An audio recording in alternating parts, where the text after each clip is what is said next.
wabarakatuh. Waalaikumsalam warahmatullahi wabarakatuh. Ibu Kepala Sekolah yang saya hormati serta rekan-rekan guru yang saya hormati, terima kasih saya ucapkan telah dapat hadir di diskusi kali ini, diskusi yang kedua tentang budaya positif. Kebetulan budaya positif ini adalah salah satu modul di 1.4 dari pendidikan saya di CGP. Terima kasih banyak Ibu atas dukungan, motivasi Bapak, motivasi yang telah Ibu dan Bapak berikan, telah ikut serta dalam setiap kegiatan yang saya laksanakan di sekolah ini.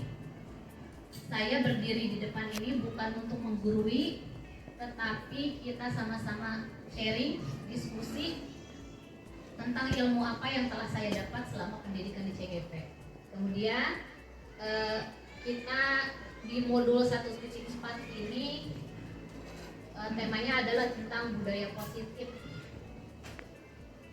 Mungkin ada yang sering mendengar tentang budaya positif sendiri, Ibu Bapak. Ya. Nanti kita akan paparkan beberapa bagian ya, yang saya ambil tema hari ini adalah diseminasi budaya positif.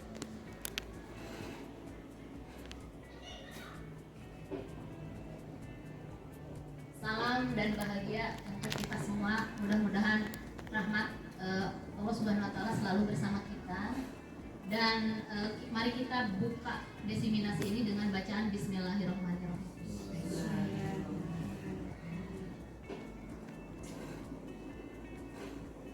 Ini pendahuluan dari Ki Hajar Dewantara, Ibu Bapak dapat disimak. Kita ambil contoh perbandingan dengan hidup tumbuh-tumbuhan seorang petani, bahwa guru itu sebagai pendidik adalah seperti petani yang menanam padi. Kita bisa, tanaman padi itu bisa subur atau malah sebaliknya. Jadi si anak itu diibaratkan tanaman padi. Kita panen bagaimana dengan kita memperlakukan tanaman tersebut. Karena menjadi tanggung jawab kita sebagai guru bagaimana menciptakan bukan hanya peserta didiknya, Ibu Bapak, tapi lingkungannya. Sama seperti kita memperlakukan tanahnya, diberi pupuk atau sebagainya. Itu perlakuan kita terhadap peserta didik. Nah, ini kita akan masuk ke budaya positif. Ini pertanyaan tematiknya. Apakah Anda setuju dengan pernyataan di bawah ini, Bu Bapak? Maka silakan. Hukuman dapat mendisiplinkan anak. Betul tidak? Betul, bisa. Betul. Kemudian yang kedua, pemberian hukuman dengan hal positif seperti membaca atau membersihkan halaman sekolah dapat meningkatkan disiplin anak. Betul. Atau memberikan penghargaan dapat meningkatkan motivasi belajar anak. Dengan memberi penghargaan itu bisa nggak? Bisa. Kadang ya di pembelajaran itu, ayo siapa yang bisa maju ke depan nanti beri coklat seperti itu. Oke. Ada punya jawabannya masing-masing ya. Kalaupun tidak sama tidak apa-apa. Disiplin positif dan nilai-nilai kebajikan universal. Nah, siapa yang barangkali ada ingin mencoba ke depan, kita tentang perubahan paradigma. Boleh? Monggo silakan. Ya, boleh. Kita peragakan tentang paradigma, perubahan paradigma ya. Kalau dulu, sekarang kita akan menerapkan hal yang baru tentang paradigmanya. Silakan untuk ini kita contohkan A dan B. Ada teman berdua ya. Ada secari kertas, mangga silakan di situ tuliskan benda yang sangat berharga. Silakan apa aja yang menurut Anda berharga. Tuliskan. Ya, digambarkan aja. Boleh itu mobil, rumah.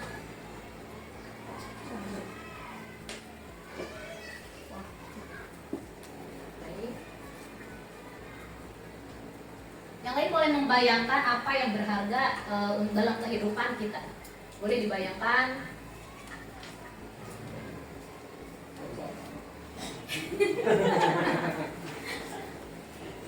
Sudah? Baik. Boleh kertasnya, silakan Ibu remas. Ini ya, diremas. Apa tarik nih? diremas. Silakan dikepalkan. Kalau mungkin di depan rekannya. Ya. Boleh dikepal Bu, dikepal, siap. Nah, tugas Bapak sebagai temannya itu silakan lakukan memintanya untuk meminta yang berharga untuk dia. Entah itu, saya tidak tahu Bu Prisca itu menggambar apa yang berharga dalam hidupnya. Iya. Kita tidak tahu apa yang menurut dia paling berharga, entah itu suaminya, mungkin di gambarnya. Tugas Bapak itu meminta kepada Bu Prisca, silakan lakukan. Entah itu dengan membujuk, boleh merayunya, Memaksa. boleh menariknya. Lakukan dari tahap pertama Pak, dari merayu, membujuk, merayu, sampai pada tahap terakhir. Kalau memang belum bisa, boleh mengancam atau menyuap. Nih saya tekar dengan apa? Berarti halus dulu ya. Halus dulu, lakukan dengan cara halus. Silakan. Marahi. Silakan kita coba. Ini akan kita terapkan kepada peserta didik Bapak Ibu.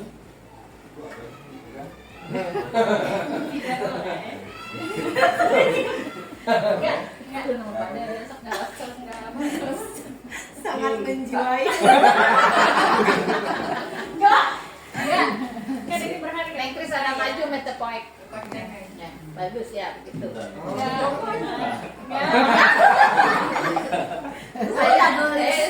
Saya boleh mengancam saya. Buka, suaminya akan diculik.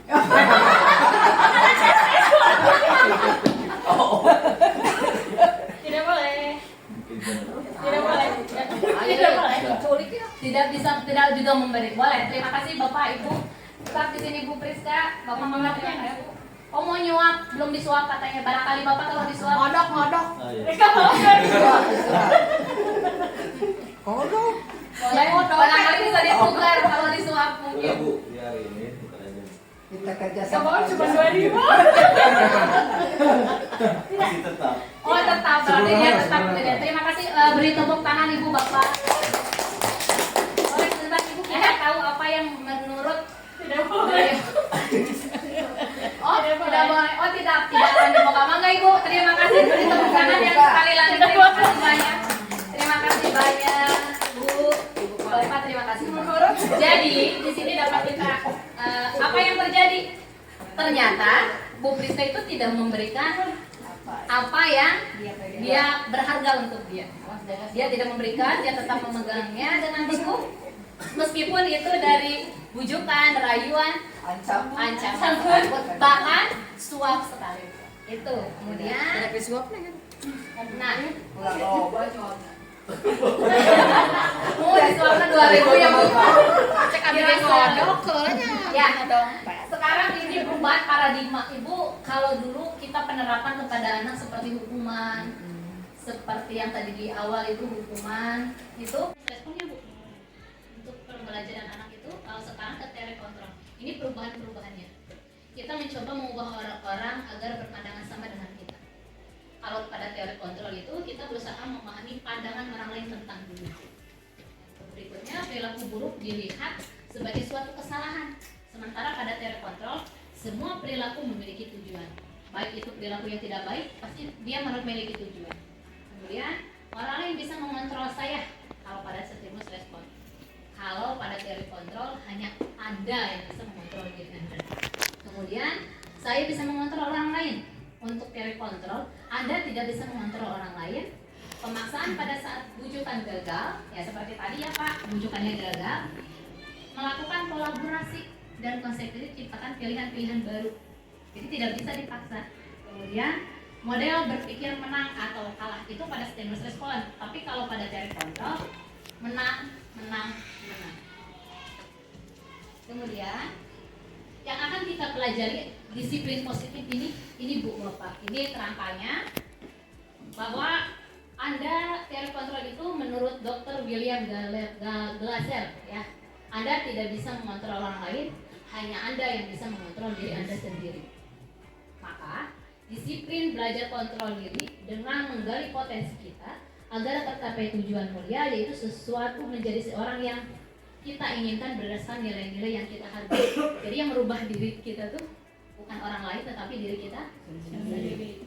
Maka ada 3 penerapan dari teori kontrol. Yang pertama, semua perilaku memiliki tujuan. Yang kemudian yang kedua memodel berpikir menang-menang, berkolaborasi, menciptakan pilihan baru, realitas kebutuhan kita berbeda. Kita berusaha memahami pandangan orang lain tentang dunia. Setiap orang memiliki gambaran yang berbeda. Di sini dari semua perilaku ini dari perilaku itu ada teori motivasi, menghindari hukuman, untuk mendapatkan imbalan, untuk menghargai diri sendiri. Yang menjadi eksternal itu motivasi ekstrinsik. Kemudian yang ekstrinsik itu yang dari luar. Tujuannya untuk menghindari hukuman, untuk mendapatkan imbalan, itu dari luar. Kalau yang dari dalam itu untuk menghargai dirinya sendiri. Nilai kebajikan universalnya itu dengan melakukan keyakinan kelas. Yang berikutnya, model berpikir menang-menang dan kolaborasi itu ada 5 posisi kontrol. Guru itu sebagai penghukum, pembuat rasa bersalah, teman, pemantau, atau manajer. Dan yang paling positif dari 5 posisi kontrol ini yang mana Bu Bapak? Kira-kira yang mana? Dari kelima posisi kontrol kita itu sebagai guru, yang mana yang paling tepat untuk kita sebagai guru di sekolah? Teman. Bagaimana kok? Apa itu dasar? Yang pertama penghukum Bu, yang kedua membuat rasa bersalah, yang ketiga sebagai teman, yang keempat sebagai pemantau, atau sebagai yang kelima yang terakhir sebagai manajer. Boleh, sudah punya jawaban masing-masing ya Bu ya? Oke, lanjut. Ke bawahnya itu kita bisa menerapkan 5 kontrol ini melalui segitiga restitusi. Barangkali ada yang sudah mendengar tentang segitiga restitusi. Boleh? Masih Segitiga restitusi itu sebuah segitiga yang menggambarkan yang pertama itu ketika anak melakukan kesalahan, itu yang pertama kita lakukan adalah menstabilkan identitasnya. Identitas anaknya, mengapa dia tuh apa yang dia lakukan? Kesalahan apa yang dia lakukan? Apa sih kamu, kenapa? Kamu misalkan ada anak yang sering bolak-balik aja ke WC Bu ya. Sering terjadinya seperti itu kalau di SD, bolak-balik terus ke WC padahal tidak ke WC. Dia yang mencari perhatian mungkin dari temannya, atau sengaja ingin mencari sensasi dari teman-temannya. Nah, menstabilkan identitas itu yang pertama kita tanya, betul tidak kamu melakukan kesalahan itu? Nanti anak akan menjawab betul atau tidak. Kemudian validasi kebutuhan, dia akan menjawab betul Bu, saya melakukan kesalahan ini karena saya ingin pengakuan dari teman-teman, saya ingin diperhatikan teman-teman. Nanti lanjutkan dengan memvalidasi kebutuhannya. Oh, dia ingin diperhatikan sama teman-temannya karena dia tidak diajak main dengan teman-temannya. Jadi nggak aja nih saya mencari perhatian, caper. Kemudian menanyakan keyakinan. Nanti tanyakan, betul tidak apa yang kamu lakukan? Sebenarnya anak sendiri sudah tahu, saya ini salah. Sebenarnya seperti itu. Cuman tugas kita di akhir meluruskan ini agar kita tidak melakukan marah. Kita harus tahu dulu alasan anak, ujung-ujung pas aku bolak-balik wae kacai. Kita lakukan dulu pendalaman motivasi apa yang anak lakukan sehingga melakukan kesalahan. Yang berikutnya adalah realitas atau kebutuhan kita berbeda. Kita berusaha memahami pandangan orang lain tentang dunia. Setiap orang memiliki gambaran berbeda. Ada 5 kebutuhan dasar manusia Ibu Bapak. Yang pertama bertahan hidup, yang kedua penguasaan, yang ketiga kasih sayang dan rasa diterima, kemudian rasa diterima, kesenangan dan kebebasan. Itu yang merupakan kebutuhan dasar manusia.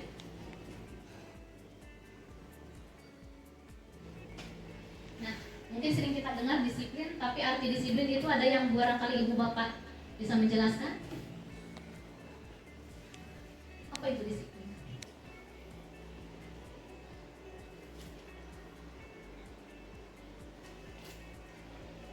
Disiplin itu berkonotasi apa Bu?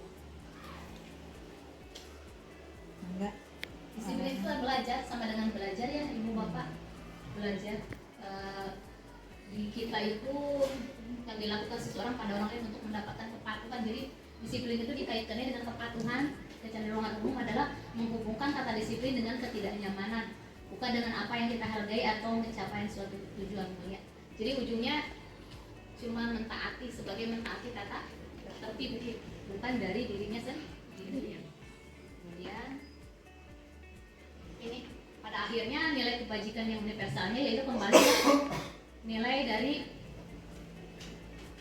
project P5 gitu, dari profil pelajar Pancasila, beriman dan bertakwa pada Tuhan Yang Maha Esa, mandiri, bernalar kritis, bertindakan global, bergotong royong dan realistis. Ini ujung-ujung dari yang pertama teori motivasi hukuman penghargaan. Nanti ini akan kita bahas ya Bu. Tadi sudah sedikit sebagian. Ini sudah dijelaskan bahwa teori motivasi itu ada 3, ada yang eksternal dan yang internal. Yang paling bagus itu sebetulnya bukan dari faktor eksternal, tapi dari faktor internal untuk menghargai dirinya sendiri. Merdeka menurut Ki Hajar Dewantara. Merdeka itu artinya tidak hanya melepaskan dari perintah, terlepas dari perintah saja, akan tetapi juga cakap membuat pemerintah diri sendiri. Sebenarnya kembali kepada diri sendiri, ibu bapak juga yang harus kita terapkan kepada anak. Anak bukan untuk dipaksa hatinya, supaya muncul dari dirinya sendiri. Nah ini segitiga restitusi. Apa itu restitusi? Iya.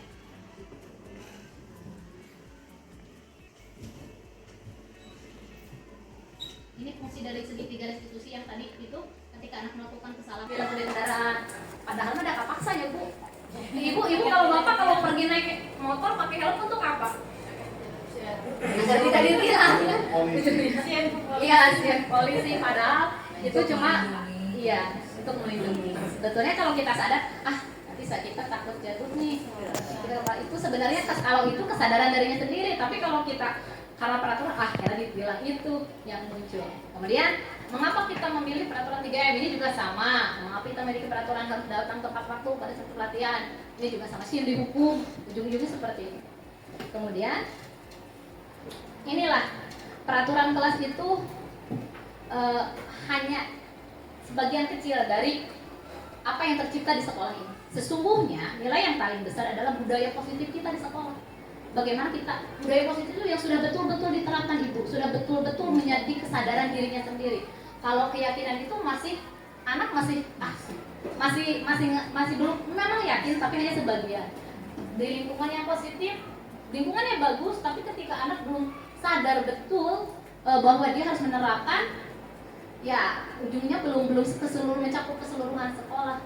Kalau budaya positif itu kita sudah mampu menerapkan seluruhnya dari guru, kepala sekolah, siswa, orang tua siswa, semua kita menerapkan itu sudah menjadi suatu budaya. Budaya itu yang kontinu ya, selalu terus menerus diterapkan dilakukan seperti itu.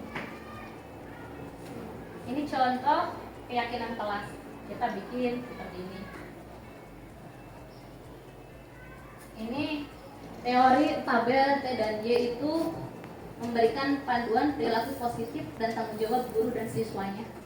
Ada hormatnya, ada bekerjanya, ada diterima dan dimiliki. Ini nanti ada kan dari proses awal terdengar, kemudian dia terdengar, kemudian mulai dia terlihat, kemudian dia mulai berperilaku hormat, berperilaku bekerjanya dan diterima dan dimiliki. Apa yang dia terima dan dimiliki. Ini teori T dan Y, tabel T dan Y. Ini juga sama, nanti akan tampak seperti dan tidak tampak. Jadi nilainya ini yang terdengar. Yuk saya bantu. Dia mulai anak tuh udah mulai. Yuk saya bantu. Mulai dia mendengar. Kan ya anak tuh mulai sadar sendiri. Kemudian kita mulai terlihat dari sikap mereka mau gambar diri orang dengan minta izin dulu. Kok taruh bayar tapi aku minjam ya. Aku apa itu udah berarti. Anak sudah bisa menerapkan keyakinannya. Kemudian mulai berperilaku. Nah mulai tersenyum ramah. Tanpa kita harus menyuruh. Ini mulai nanti muncul sadar seperti ini. Dan penilaian kita akan terlihat sudah tampak belum pada anak ini. Pada anak sama sudah, pada anak B belum. Itu akan terlihatnya di situ. Ini kalau seperti tadi sudah dibahas peraturan dan keyakinan. Ini peraturan mah baku ya, Bu. Tapi yang menjadi keyakinan itu dari sikap mereka sudah bertanggung jawab. Orang lain dilarang ini peraturan. Tapi kalau memaksa, dikatanya betul dari Bu Priska, peraturan itu memaksa. Kalau keyakinan kelas itu dia akan muncul dari dirinya sendiri. Maka kita penting sekali di awal pembelajaran itu berapa menit melakukan sepakatan. Kalau boleh kita buat mungkin untuk program ya Ibu, kita buat tabel, nanti ditempel hari ini kesepakatannya apa bisa ditempel. Itu bisa masukkan programnya ya. Bisa baca literasi selama 15 menit, bisa doa-doa. Untuk kesepakatannya Bu Kris nanti kita tulis kesepakatan tanggal berapa nih, kita bikin di kertas yang bisa ditempel tuh. Nanti di dinding kita tempel kesepakatan hari ini apa. Jadi anak tahu hari ini sepakatnya apa nih, nggak boleh nakal, nggak boleh apa, nanti anak biar sadar sendiri. Ini tindakan kita. Kebiasaan yang Ya. banyak. Betul sekali Ibu.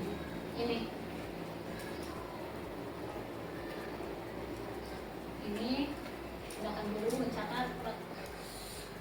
Ini hukuman, itu bentuknya hukuman Bu. Itu bentuknya konsekuensi.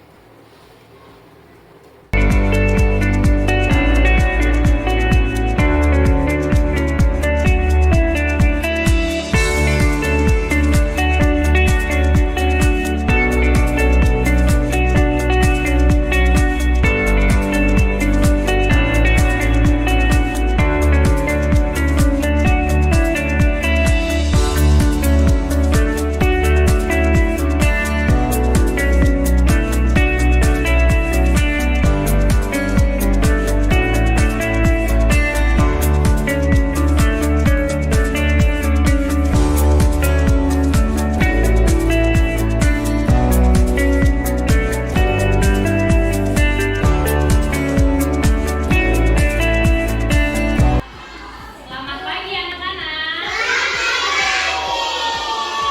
Apa kabar hari ini?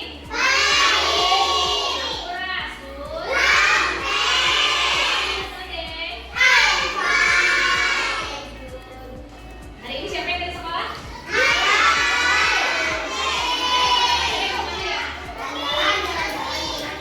Oh sakit. Untuk yang sakit kita doakan semoga lekas sembuh. Sekarang apa lagi yang ke depan bermandu?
Nah, sebelum kita mulai ke pembelajaran, kita seperti biasa ya, Reva membuat kesepakatan kelas dulu ya.